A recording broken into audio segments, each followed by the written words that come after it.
Okay. Hi, my name is Sirena, and I will be going over the CAA 1 today. So first and foremost, the question I picked from the 5th grade star was question number 16, and it reads, a cafeteria worker used 8.05 kilograms of meat to make 35 lunches. Each lunch had the same amount of meat. What was the mass in kilograms of the meat in each lunch?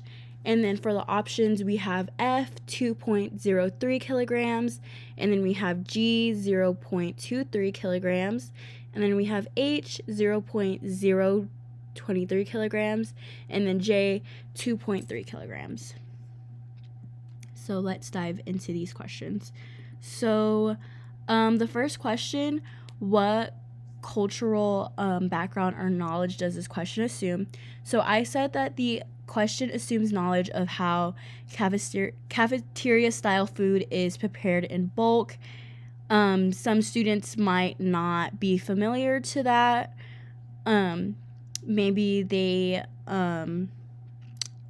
have just never been somewhere with cafeteria style food, or maybe they have just never been to an actual school with cafeteria food. So yeah. I also said it assumes familiarity with kilograms, which is mostly used outside of the US. So some students may have never seen kilograms. They don't know what kilograms are, or maybe they are just not familiar with the vocabulary. And then I said it also assumes that meals containing meat are common. So not every culture are accustomed to eating meat. There are a lot of vegetarian cultures or even pescatarian cultures. So for some students, eating meat might not just be the norm for them, and it might be a little out of the ordinary. And then lastly, I said it assumes the knowledge to divide. In this problem, it is asking the students to divide to find the answer.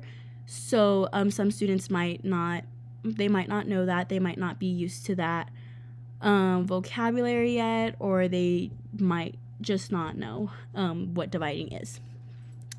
So question 2, what might be linguistically about this question for EBs? So I said each lunch had the same amount of meat could be tricky because each refers to a singular portion, but lunches is plural. So they just might read that and not really understand, just because those structures and rules aren't set in place yet. They might be able to read it, but if they are still learning how to read English, it might be a little difficult for them. And then I said words like cafeteria worker, mass, and kilograms may be unfamiliar. Like I said, maybe they just haven't gone over these words. Maybe they are just learning them for the first time, so it's not something that they're used to seeing.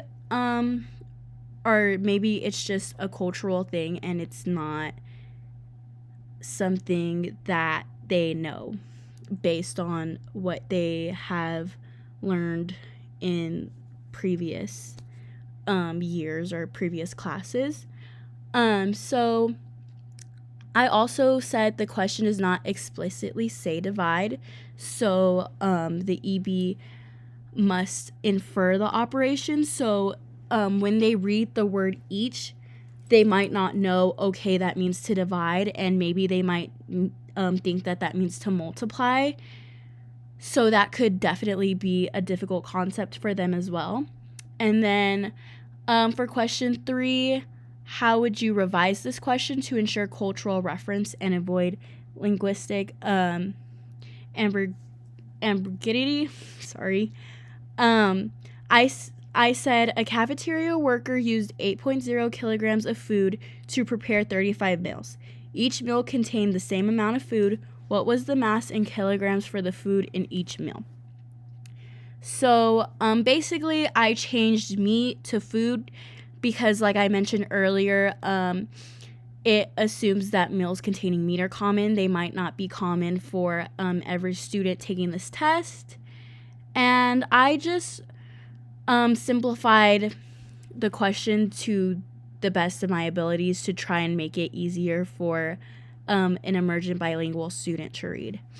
And then, so lastly, how do you think you can prepare students for standardized questions? I said build key vocabulary. So when I say that, I mean teach math terms like total, each, per, divide, mass, weight, just so the student is used to seeing those words and isn't completely bombarded when they open the test and they see these words.